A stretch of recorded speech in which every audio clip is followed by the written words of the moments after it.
भुक्ता panchayat office ठारे आम पंचायत विकास कार्यक्रम आज रविवार दिन 11 अनुष्ठित हो जाइछि। एथिरे भटली विधायक सुशांत सिंह योगदान करी कार्यक्रम को शुभारंभ करथिले।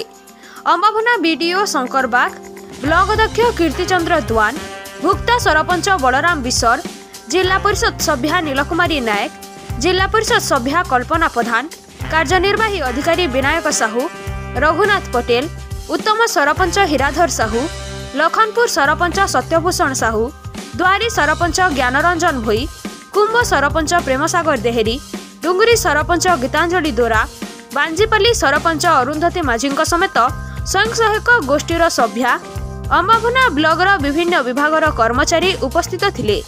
सरकारक विभिन्न योजना उपरे भटली विधायक सुशांत सिंह आलोकपात करथिले। एही अवसर में विभिन्न सांस्कृतिक कार्यक्रम अनुष्ठित होइथिला।